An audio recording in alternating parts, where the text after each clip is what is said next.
The following articles are toolkits written for inclusion in the RQA member-only magazine Quasar.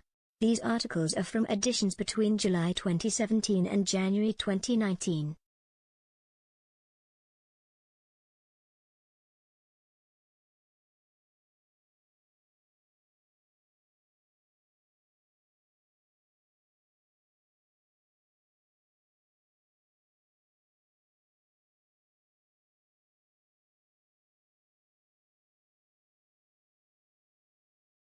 In many industries, leaders have traditionally viewed the quality management system, QMS, as an additional burden and cost on a business.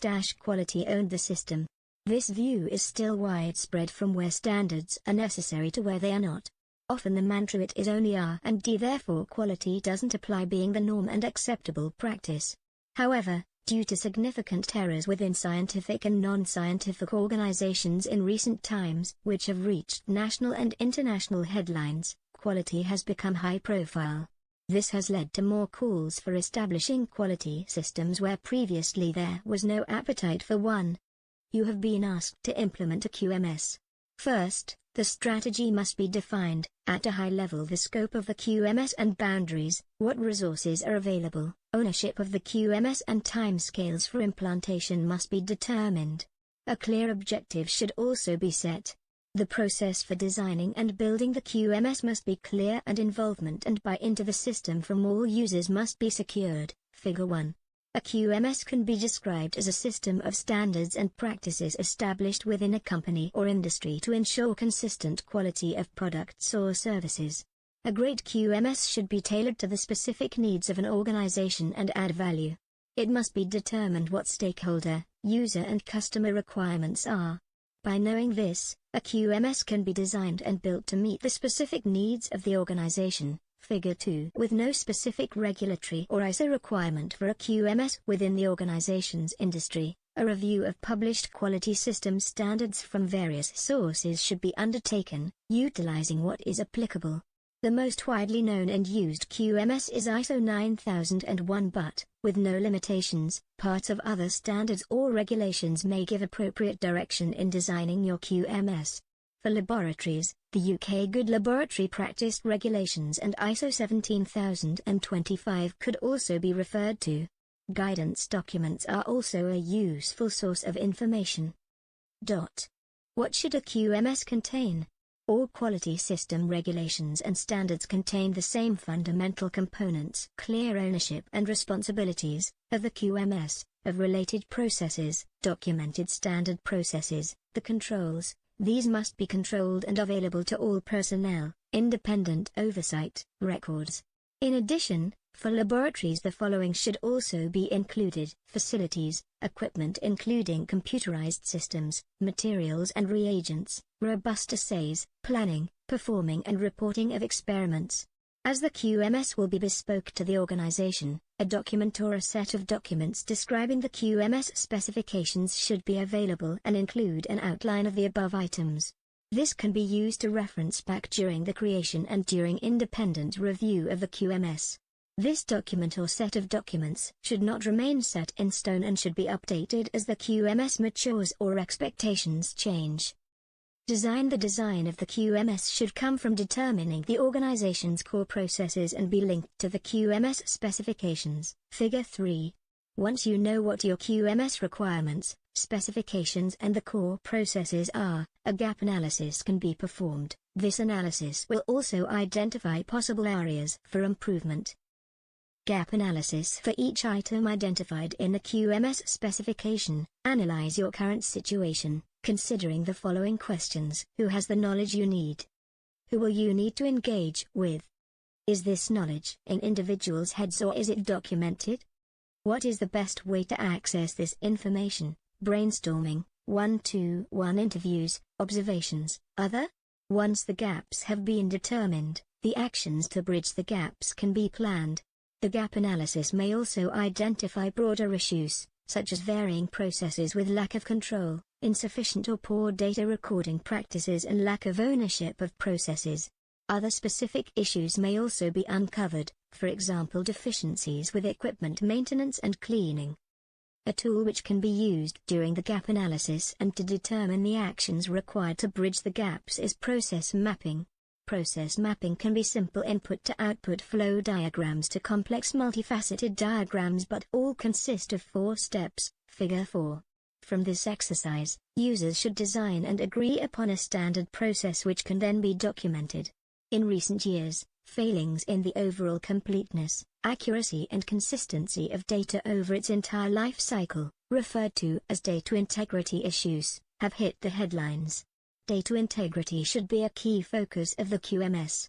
Improvements in data recording can be made by agreeing a standard which is suitable and applicable for the organization. The purpose of recording data should be emphasized, for example, to be able to reconstruct the analysis and, if necessary, for another individual to repeat the process. As a minimum, the RQA principle should be applied. Attributable: what does the data relate to? Who recorded the data and when was it recorded? Legible: is it readable? Contemporaneous: has it been recorded directly at the time of the observation? Original: is it a direct recording, not a transcription? Accurate: is the observation documented exactly as observed? Additionally, any changes to data must be performed in a controlled manner. Why has data been changed? Who made the change and when? For standard data recording, the use of forms rather than free text lab books will assist the correct data recording practices. The MHRA and FDA have both published draft guidance on their expectations relating to data integrity. Deployment of the QMS into the working environment should be planned and controlled. How this is done will be dependent on the organization, but you should be mindful that a lot of change in a short period of time will cause discomfort to individuals, which will also need to be taken into consideration. Measure of success: every QMS requires an independent oversight, referred to as audit in the regulatory environment. At the system level, this will be a review of how users are complying with instructions, normally performed by the quality function. This review should be collaborative, asking questions like: how easy do you find following X instruction? Have you identified any problems with instructions? Are they too detailed or not detailed enough? A report of such reviews should be written, including areas for improvements as well as any positives. Any areas of non-compliance to be addressed should be agreed upon and an individual assigned to own the actions to be taken. The frequency and areas of review should be determined but must over time cover all the QMS. Initially, frequent reviews of the QMS should be performed. Later, as the system matures, the reviews can become less frequent and assessed on the level of risk. In addition, there should be ongoing peer review of the underlying science and the generated data. The scientific peer reviews should include an overall appraisal of the experimental design, the data collected, the results and associated conclusions. A review of the data is referred to as quality control and includes a determination that the results are valid and reconstructible from records. The level of the checks will depend upon the robustness of the processes and identified levels of risk. For example, if tables are manually generated, a 100% check of the values may be necessary. However, if the tables are generated directly from software, is a 100% check required? In conclusion, the implementation of a QMS should not be underestimated as the rewards can be great. It should be a collaborative project between users and quality. Users are familiar with the organization and quality understand quality systems. Quality professionals have many skills required to ensure that a bespoke QMS meets the stakeholder, customer and user requirements, to run projects and to manage change. Any quality system must be suitable for the organization and should be simple, efficient and flexible. The system should not be static and should evolve over time with the organization. In the highly regulated life sciences industry, serious quality issues can and do occur. Once an investigation team convenes and performs a thorough root cause analysis, RCA, the focus then turns to remedying the issue. Perhaps the most commonly used method to fix quality issues, and ensure they don't rear their ugly heads again, is to create thorough corrective and preventive action, CAPA, plans. These plans take each root cause that was investigated and spell out specific steps to address them. However, before you can consider the issue corrected, the CAPA needs to be verified as effective and complete, as per international regulations and standards. For example, Step 3.2.2 of ICHQ 10 states, Gappa should be used and the effectiveness of the actions should be evaluated.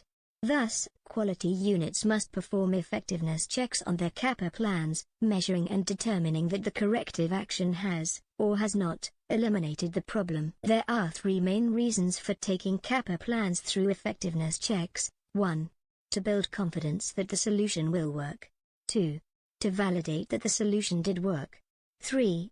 To minimize any risks or potential problems that might cause reoccurrence. Verifying the effectiveness of a Gappa closes the loop between identifying a problem and completing the actions to solve a problem.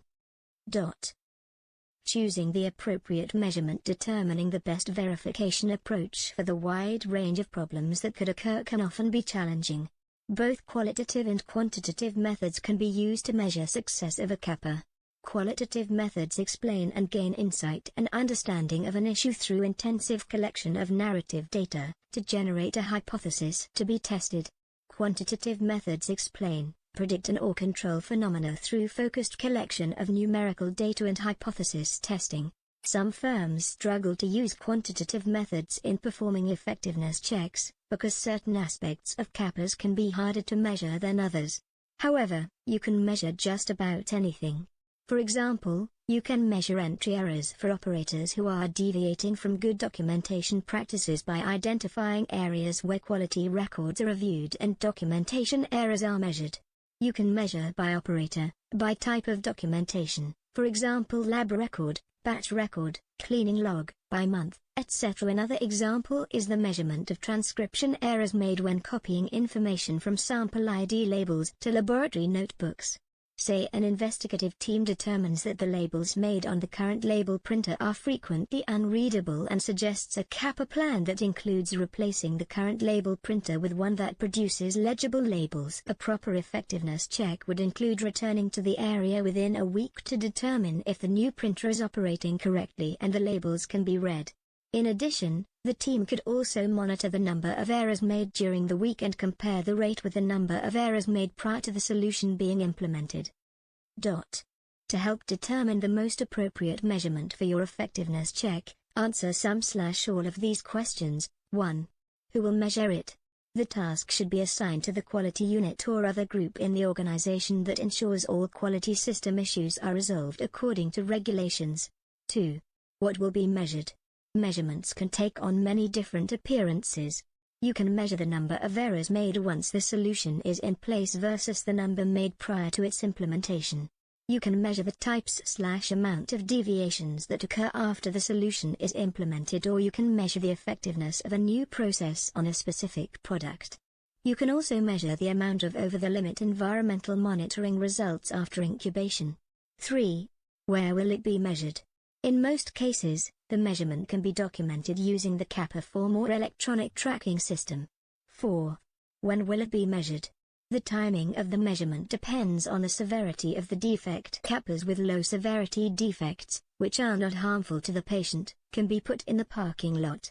While more significant defects, such as those that may cause the patient life-threatening harm, should be investigated and checked immediately. 5. How will it be measured? Measurement of effectiveness checks can be done qualitatively or quantitatively, as discussed in the previous examples. Metric-based checks can account for the quantitative aspect, whereas the qualitative approach can include revisions to a standard operating procedure, SOP, or training of impacted employees.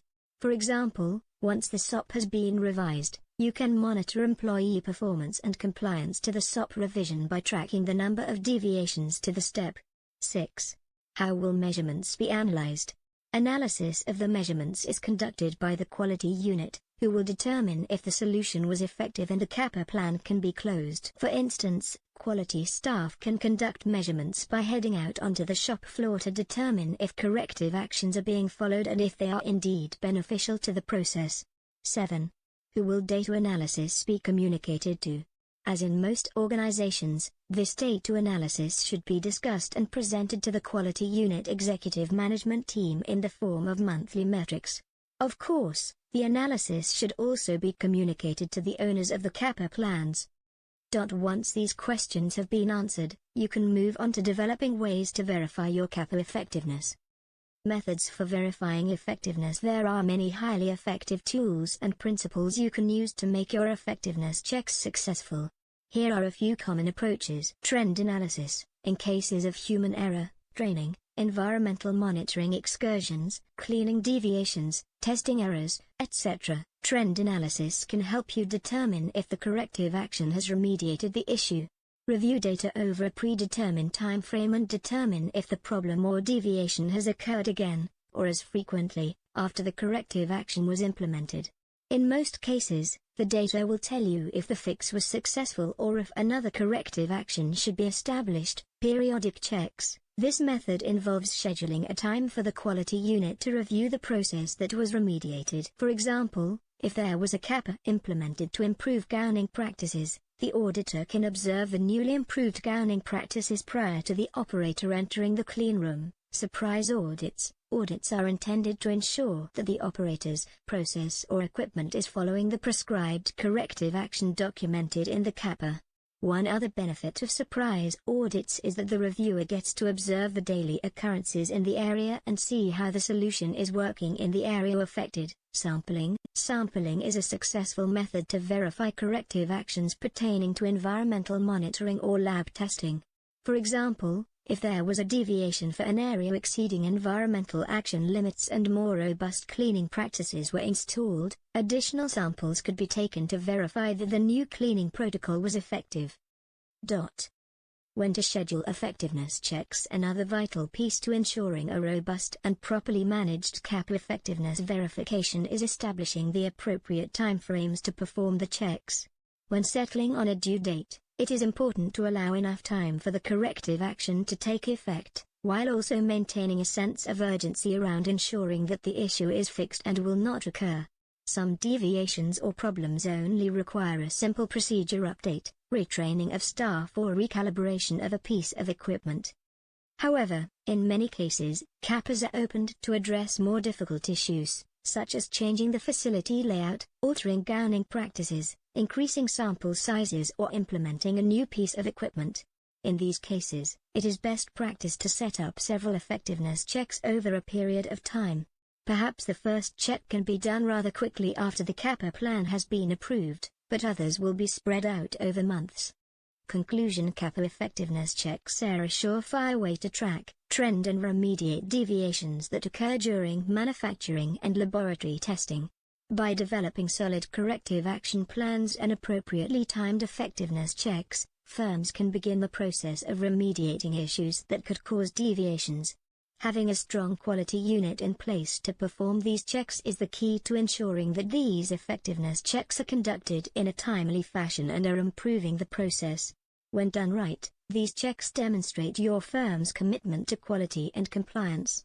The Draft MHRA GXP Data Integrity Data Definitions and Guidance for Industry, July 2016, document requires organizations to apply an amount of effort and resource to assure the validity and integrity of data that is commensurate with the risk and impact of a data integrity failure to the patient or environment.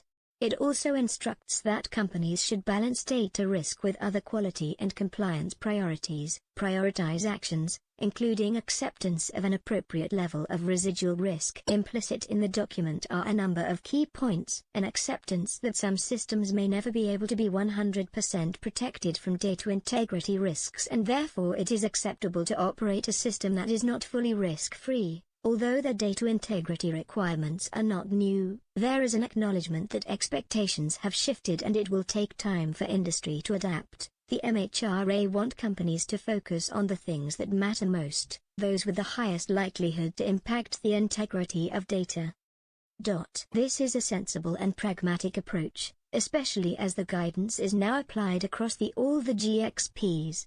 Unlike computerized systems typically used in GMP environments, systems capable of being compliant with the guidance utilized in the other GXPs may not be available because they were designed to be used in a research or non-regulated environment and there are no alternative compliance systems available. But how does an organization measure risk and then choose, justify and document which risk they can live with or allow? which risks need immediate attention and which risks can be tackled later.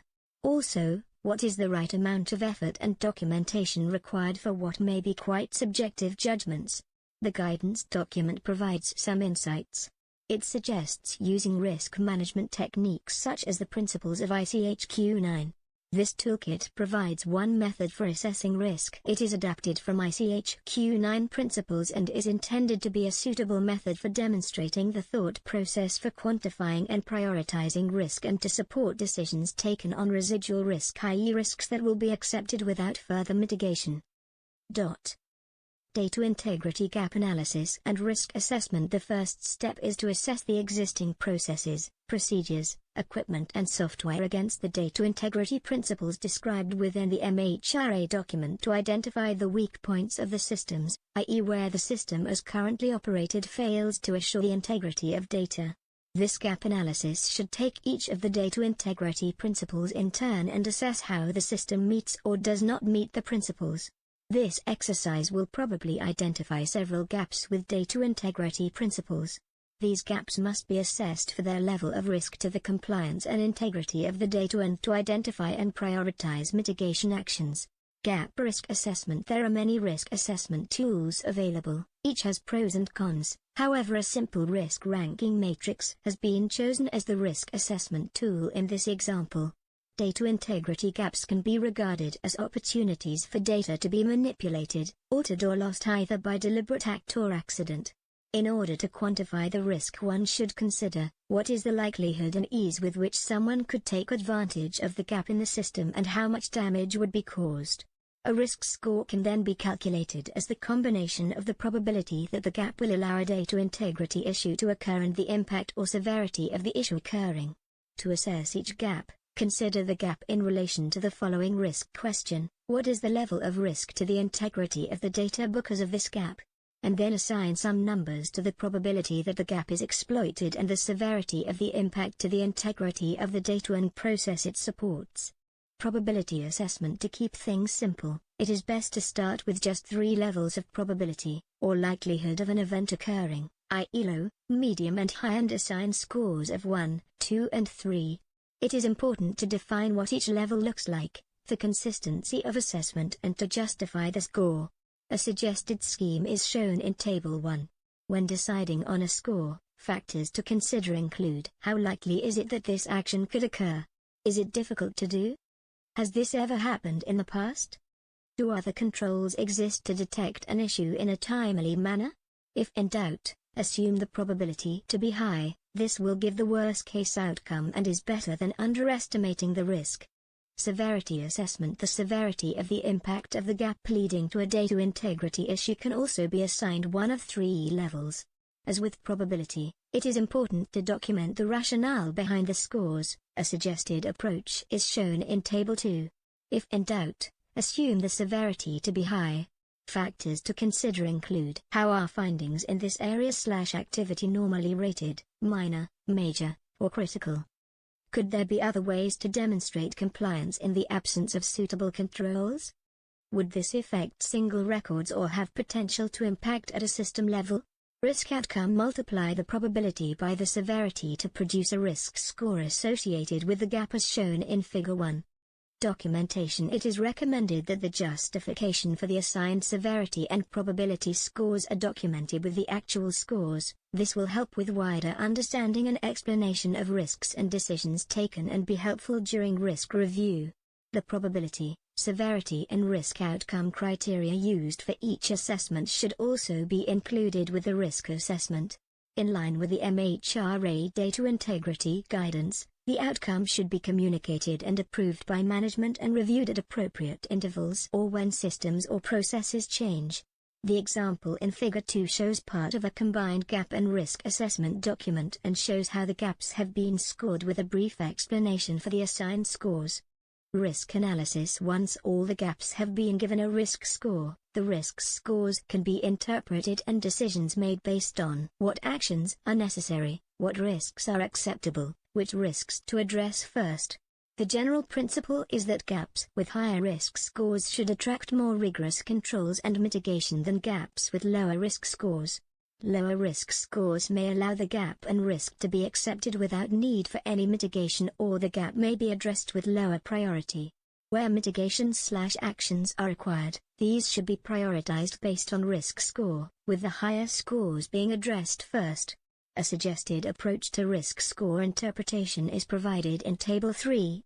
Where the risk to the integrity and compliance of data is not acceptable, i.e. those with risk scores 3 and above, and this example, mitigations that reduce risk to an acceptable level would be implemented. The gap would then be reassessed for risk to confirm that the risk has been reduced to an acceptable level, i.e. risk score of 1 or 2. In the first example, gap assessment above a risk score of 9 was calculated. Therefore, immediate action is clearly needed to assign users appropriate access privileges. Suitable mitigation could be to assign one person administration rights, preferably someone who does not generate or have an interest in the data. All other users would have their access privileges restricted to appropriate levels. The gaps would then no longer exist, so a risk review would be unnecessary. In the second example, the risk score of 2 shows there is a low risk using this approach. However, considering the difficulty and level of effort that someone would need to go to take advantage of the opportunity, it's probably a level of risk which one could live with, and a decision could be made not to take any action but accept the risk. Where risks are assessed and accepted, this should be documented as a residual risk. The risk grid can be expanded to 5 by 5 if more granularity is required or to help with action prioritization, but a 3 by 3 approach has generally proved to be sufficient across a wide variety of situations. Conclusion: this risk assessment methodology provides a convenient and simple approach for measuring risk and for justifying, documenting and communicating decisions to accept risks or take action. It can be applied to a wide variety of systems in a consistent manner and be easily understood by people previously unfamiliar with ICH-Q9 or risk assessments in general. It can be utilized to prioritize actions and during periodic reviews to confirm risks have not changed. Background: you can't do today's business with yesterday's tools and be in business tomorrow. Despite being nearly 80 years old, the wisdom of this adage is true for today's clinical research environment. In clinical research, yesterday's tool was to strive for perfection in every aspect of drug development activities. Today's tool incorporates a risk-based approach to decision-making in clinical trial conduct, in which those activities with the greatest impact on patient safety and data integrity are more in focus than those with little or no impact. The need for a new tool grew out of the understanding that it is neither practical nor cost-effective for pharmaceutical and biotechnology companies to seek the elusive goal of perfection in conducting clinical research activities. Risk-based approaches to clinical trial conduct also have the support from the regulatory agencies. The EMA and the US FDA have defined the application of risk-based approaches to quality management systems 1 and clinical monitoring 2, respectively. There is further support from the ICH, where the new addenda to the existing GCP Guideline 3, 2017, apply risk management principles to clinical research activities so that patient safety and data integrity are ensured. As application of this methodology in the area of clinical research is relatively new, it can be challenging for companies to implement. Taking risk-based decision-making in the area of quality management as an example, how should a company identify and evaluate their quality management risks? Companies can mine their own audit and inspection data to identify trends of non-compliances with ICH-GCP or their own standard operating procedures, SOPs. And this would be a good start, as it gives a window onto risks internal to their company. However, in 2016, a Transcelerate 4 working group suggested that consideration of both internal and external risks provides companies with a more holistic view and thus can make their quality management systems even more effective at managing risks. GCP regulatory inspection findings, published annually by the EMA, provide a perspective on external risks facing companies conducting clinical research. They can allow companies to benchmark their own non-compliance data against deficiencies identified during regulatory inspections. Such analysis is an opportunity to detect potential vulnerabilities on the horizon. Mining regulatory inspection findings reveals those deficiencies that have occurred most frequently, are most likely to be detected in a regulatory inspection and have a big impact on inspection outcomes. In line with the risk management cycle, identification and evaluation of the findings from regulatory inspection data analyses should also guide risk control activities which can be implemented to avoid marketing approval delays that can occur as a result of poor inspection outcomes. Using the risk management cycle as a backdrop, this article will present the results of an analysis of recent EMA GCP regulatory inspection findings and describe their implications for risk-based decision-making in the area of quality management. Risk control tools and techniques will also be suggested. Risk identification and evaluation. For the risk identification and evaluation steps, data were collected from the EMA annual report of the GCP Inspectors Working Group between 2013 and 20,165-8. The EMA classifies deficiencies as critical, major or minor according to the scheme outlined in reference document EMA/INS/GCP/463099. Deficiencies are also sorted by main and subcategories. The main categories include general and trial management. The general category findings represent those that are attributable to both sponsors and investigators, while the trial management main category is further subdivided to represent those that are attributable to sponsors and investigators separately. Within each of these three main categories, there are subcategories to further define the deficiencies. The subcategories include everything from contracts and agreements to clinical study reports and everything in between. Looking at Figure 1, under the general category, the subcategory of essential documents, for example the trial master file and inspector site file, has by far the highest number of findings year upon year, and there is a trend that the number of deficiencies is increasing over time. Figure 2 shows the deficiencies for the main category of sponsor trial management. In this category, the subcategories of data management and monitoring have the highest number of deficiencies across time. Drilling down on the information shows that there is a decreasing trend in the number of deficiencies in the data management subcategory over the 4-year period. In other words, the risk is moving in the right direction. Conversely, the monitoring subcategory showed an unstable trend but had the highest number of deficiencies noted in the category in both 2015 and 2016. This is an indication that control activities should be considered to stabilize the risk in the monitoring subcategory. The results presented in Figures 1 and 2 are an indication that these two subcategories have a high likelihood of occurrence in clinical trials and that they have an equally high likelihood of being detected during a GCP regulatory inspection when they do occur. The last step of risk evaluation is to look at the third part of the equation, the impact of such findings. To evaluate impact, the ratio of the number of critical findings for each of these subcategories relative to their main category, for example general and sponsor trial management, during the study period was calculated. The essential documents subcategory accounts for 47.5%, range 27% to 80%, of the critical inspection deficiencies in the general category between 2013 and 2016. This means that nearly half of all critical inspection findings in the general category are attributable to problems with essential documents during the study period. The monitoring subcategory accounts for 43.3%, range 31% to 52%, of the critical inspection deficiencies in the sponsor trial management category between 2013 and 2016. To summarize the results of the risk evaluation step, both essential documents and monitoring subcategories show high frequency of occurrence, higher rate of detectability and high impact. Risk control. The next part of the risk management cycle is to begin to think about risk control activities for these two subcategories.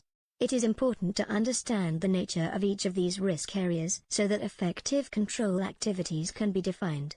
The nature of the essential documents deficiencies includes, for example, lack of essential documents and incomplete documentation.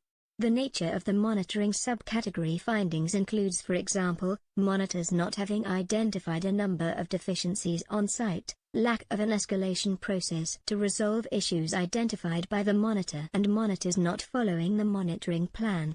It is also worth noting that management of essential documents and the monitoring are frequently outsourced by pharmaceutical and biotechnology companies to external service providers, ESPs, which adds another layer of risk to the information analyzed from the EMA GCP regulatory inspection findings. In an outsourced situation, the work is often conducted according to the ESP's processes and by people not selected by the pharmaceutical or biotechnology company. Therefore, the possibility for losing oversight of the work being conducted on their behalf increases exponentially. This speaks to the importance of performing qualification audits of ESPs. If the analysis results from the risk identification and evaluation steps of EMA GCP regulatory inspection findings presented above are also reflected in a company's quality management risks, then it would be important for the company to incorporate into their ESP qualification audit checklist those items that address the nature of the identified risks. For example, qualification activities can be focused on understanding how ESPs, SOPs and other processes control the completeness and quality of the essential document files.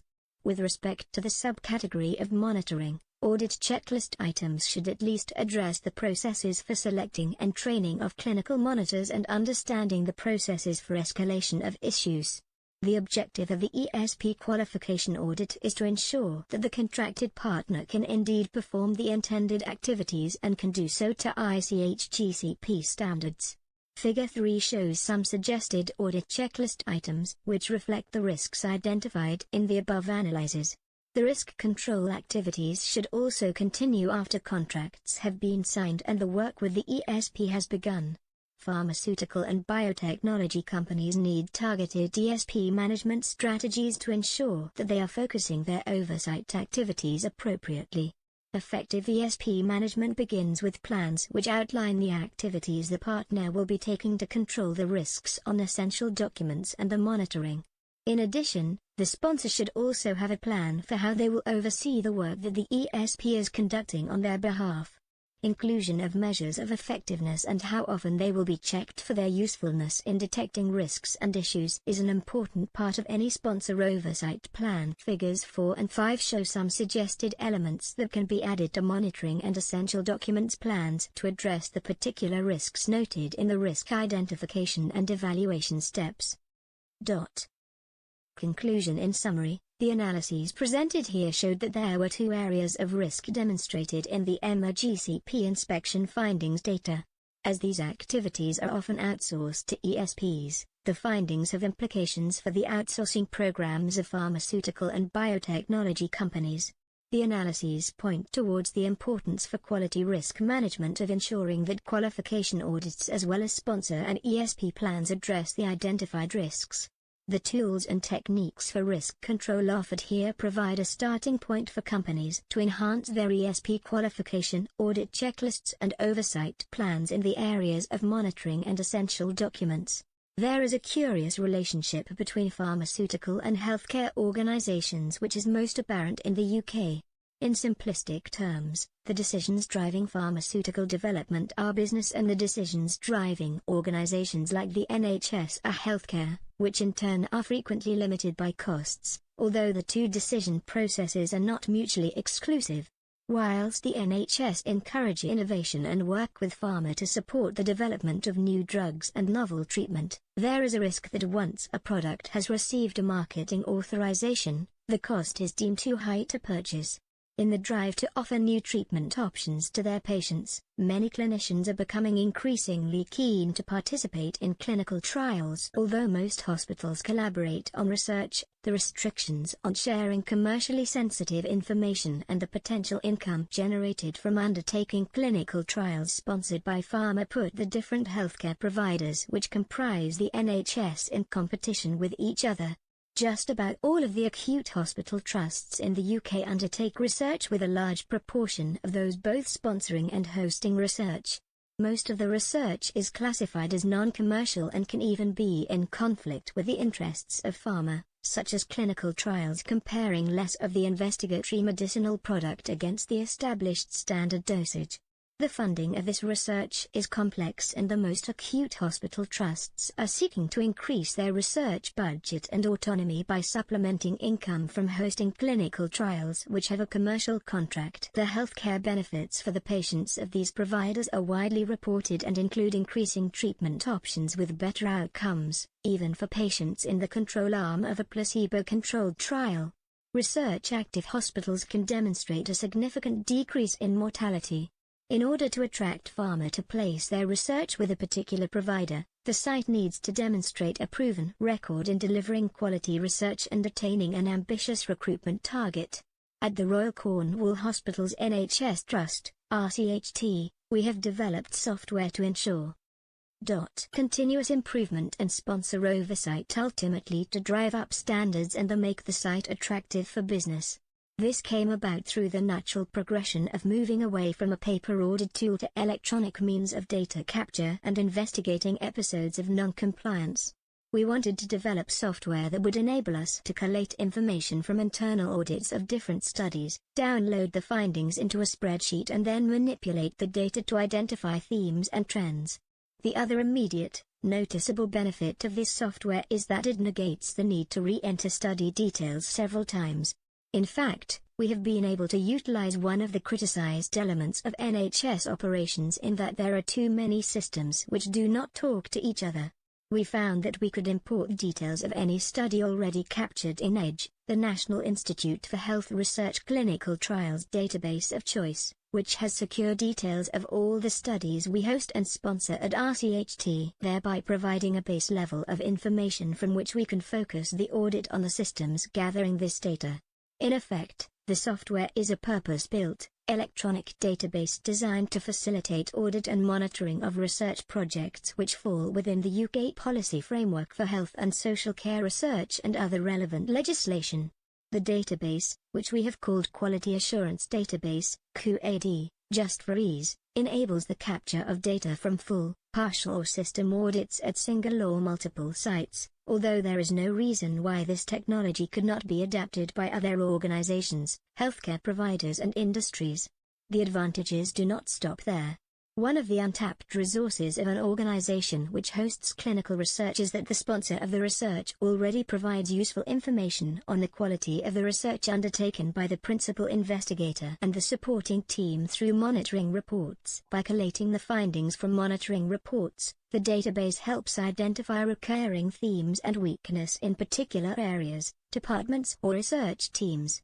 In effect, the collating of findings from monitoring reports provides an informed, risk-based management system that provides guidance on where to focus a systems audit. In moving to a paperless organization, the oversight of the vast array of electronic systems requires the support of individuals specializing in technology, in other words, an information technology department. Over time, the acquisition of various electronic hardware and software to facilitate the delivery of healthcare and to keep up to date with rapid advances in healthcare technology has resulted in a complex process to restrict access for individuals to specific technologies and software, yet ensure compliance with the General Data Protection Regulation and NHS information governance policies. By involving the RCHT IT department, CITs, we have managed to utilize those different systems and their inherent complexities to link the database with the main system containing user details of all RCHT employees. This means we can assign individuals the right level of access to the database dependent upon their roles and responsibilities. For example, we can send a report to the research team leader, our equivalent of a clinical trial manager, for comments and review. We can send full study audit reports to the chief investigator or site findings to the principal investigator. The identification of specific personnel also enables an audit to drill down on the individual, which also has the advantage of monitoring performance and, perish the thought, help to identify fraud. All electronic systems need validating, and at RCHT we have taken an indirect approach. An audit plan has been developed based on the risk assessments undertaken for all clinical trials opened at RCHT, which is modified by the themes and trends identified through the database.